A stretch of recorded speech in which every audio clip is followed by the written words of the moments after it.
उत्तर प्रदेश में विधानसभा चुनाव के चलते दूसरे फेज में हम साथ में हैं इस समय उत्तर प्रदेश के उप मुख्यमंत्री दिनेश शर्मा जी के साथ में। दिनेश शर्मा ने अपने दो जो रैली चुनावी सभा है वो पूरी की है, फिरोजाबाद में और शिकोहाबाद में। अब हम यहाँ से उड़ चुके हैं उनके साथ में और ये रैली में क्या मुद्दे थे, क्या जनता से उनकी कनेक्टिविटी थी, हम पूछते हैं। हमने देखा आपने दो रैली की लगातार ताबड़तोड़, आखिर क्या वो मुद्दे थे जिनसे आप कनेक्ट हो पाए, क्या आपने संदेश दिया उनको, क्या चुनाव का जीत का मंत्र दिया? आपने उमड़े हुए जन सैलाब को देखा होगा, चारों तरफ आदमी दिखाई पड़ रहा है। एक दिन की शॉर्ट नोटिस में आयोजित जनसभा का ये हाल है। अगर 10 दिन कोई तैयारी करे तो क्या हाल होगा। ये लोकप्रियता माननीय प्रधानमंत्री जी और उत्तर प्रदेश के मुख्यमंत्री की है, जिनकी वजह से ये भीड़ आई है, हम लोग को सुनने के लिए नहीं आई है। ये लोगों के मुद्दे एक ही है कि विकास हो उत्तर प्रदेश में, रोजगार मिले लोगों को, किसानों की आमदनी दोगुनी हो, लोगों की महिलाओं का सम्मान हो, ये गुंडा मवाली अपराधी किस्म के का जो शासन व्यवस्था है वो उससे मुक्त रहे।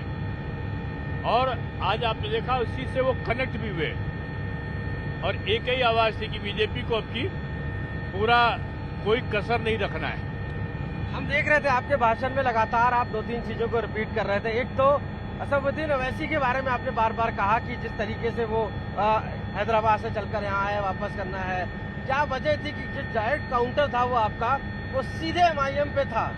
नहीं, ये सपा बसपा और कांग्रेस की भी टीम है MIM, इनके द्वारा आयातित है, इनके द्वारा उसको पोषण किया जा रहा है।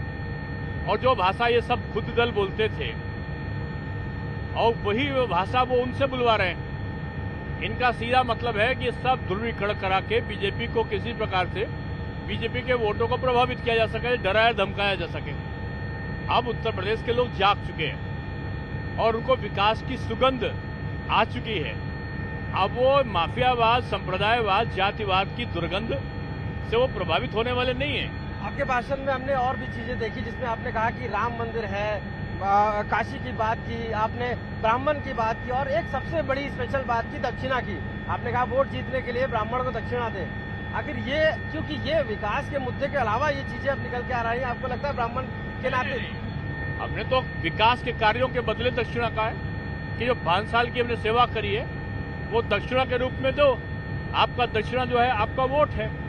ये सीधा सा प्रश्न था, उसका सीधा का जवाब जनता ने जिस प्रकार से दिया आपने देखा होगा। जनता ने कहा मैं आपको वोट के रूप में दक्षिणा दूंगी। तो यहाँ से जो फिरोजाबाद है, समाजवादी पार्टी के लोग थे, पहले आप कह रहे हैं उनको हटाना है, भाजपा को आना है।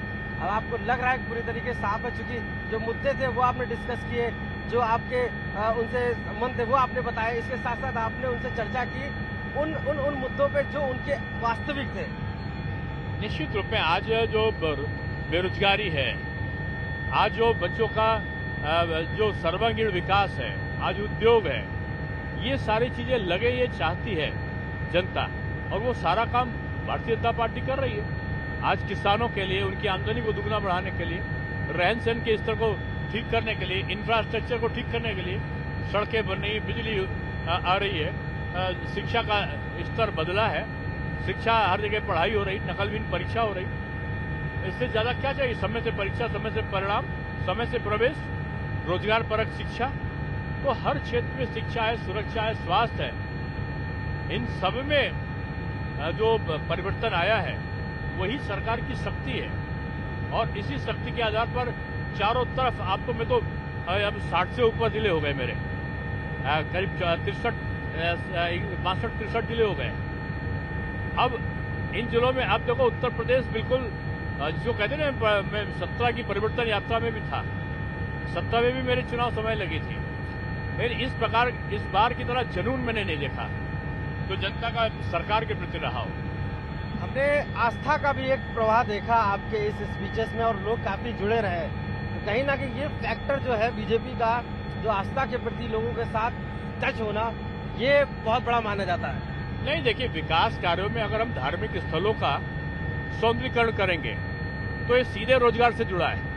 धार्मिक पर्यटन बढ़ेगा, अयोध्या में रामलला का मंदिर होगा, करोड़ों लोग पूरे देश से आएंगे, अयोध्या को हम अंतर्राष्ट्रीय स्तर का शहर बना रहे हैं, इंटरनेशनल एयरपोर्ट दे रहे हैं, इंटरनेशनल हवाई अड्डा दे रहे हैं, इंटरनेशनल बस अड्डा दे रहे हैं, सारी सीवरेज की व्यवस्था दे रहे हैं, सारी यूनिवर्सिटीज दे रहे हैं, सारा कुछ हम वहां पर दे रहे हैं। तो वहां पर आकर्षित होकर जब लोग आएंगे तो वहां रोजगार बढ़ेगा, अप्रत्यक्ष रूप में शिक्षा का क्षेत्र बनेगा, धार्मिक श्रद्धा का केंद्र बनेगा, तो आमदनी किसको होगी?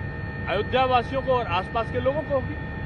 हमने काशी विश्वनाथ के कॉरिडोर को लोकार्पित किया है, पूरे दुनिया से लोग आ रहे हैं, किसको आमदनी हो रही? काशी के निवासियों को हो रही। तो यह विकास कार्यों का एक अंग है। धार्मिक पर्यटन हो, टूरिज्म हो, आपका आयुर्वेद का टूरिज्म हो, इको टूरिज्म हो, ये सारी चीजें एक हमारे काम करने की शैली का एक अंग है। उत्तर प्रदेश में विधानसभा चुनाव के बाद जिस तरीके से दौरे चल रहे हैं, हम उत्तर प्रदेश के उप मुख्यमंत्री दिनेश शर्मा के साथ अब वापस लखनऊ पहुंच गए हैं और यहां पर जिस तरीके से पूरे दौरे में हम साथ थे आपके, क्या जनता की वो संदेश थे और अब क्या आगे की स्ट्रेटेजी है? अभी तो दौरा की कई समय बाकी है लखनऊ में और आसपास। दौरा तो रात को 10 बजे पूरा होगा, लेकिन निश्चित रूप में जिन सभाओं में आप रहे, आपने देखा होगा कि जो जन सैलाब उमड़ रहा है वो इस बात का संकेत है कि संकेत स्पष्ट है कि जनता मोदी जी, योगी जी पर विश्वास कर रही है और पिछला रिकॉर्ड तोड़ने के लिए तैयार बैठी है। 2 फेज हो गए एक तरीके से पूरे मान के चले, अब आगे बचे हुए फेज हैं। आपको लगता है जिस तरीके से आप लगातार दौरे कर रहे हैं, सारे फेजों में बीजेपी की हवा बहने वाली है? अब पता लगा के देखिए, प्रथम फेज में भी और ये जो आज हुआ है फेज, जो सपने दिखाई पड़े थे लोगों को, दिन में दिखाई पड़े थे कि रात में, मुझे पता नहीं, उन सपने आज चूर चूर हो गए हैं।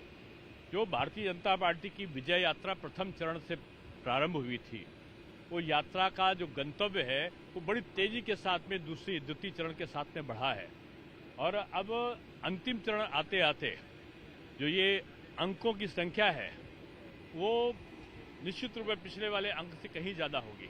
आपका एक नारा था सपा सफा बसपा गई है, क्या था वो, किस तरीके का? अब नहीं, सब नारा तो है, जनता का नारा है। अब जनता जान रही है कि इस चुनाव में सपा मतलब पूरा साफ पार्टी हो जाएगी, बहुजन समाज पार्टी जाएगी, कांग्रेस तो पहले से जा चुकी है। ये जनता का वहां पर नारा हो रहा था और यही नारा वास्तव में लोगों के दिलों में है कि ये दल अलग अलग नहीं है, सब दल एक है और एक होने के बावजूद ये मिलकर भी बीजेपी से नहीं जीत पाएंगे। धन्यवाद। तो ये उत्तर प्रदेश के उप मुख्यमंत्री डॉक्टर दिनेश शर्मा साफ तौर से दौरे के बाद लौटे और जोश से भरे हुए। मानना सिर्फ उतना है कि बीजेपी की जो हवा है वो आने वाले सारे फेजों में सारे दलों को उखाड़ फेंकेगी और जिसको लेकर पूरी तैयारी के साथ बीजेपी का हर नेता कदम से कदम मिला रहा है। लखनऊ में कैमरा पर्सन संदीप दुबे के साथ आशीष श्रीवास्तव, आज तक।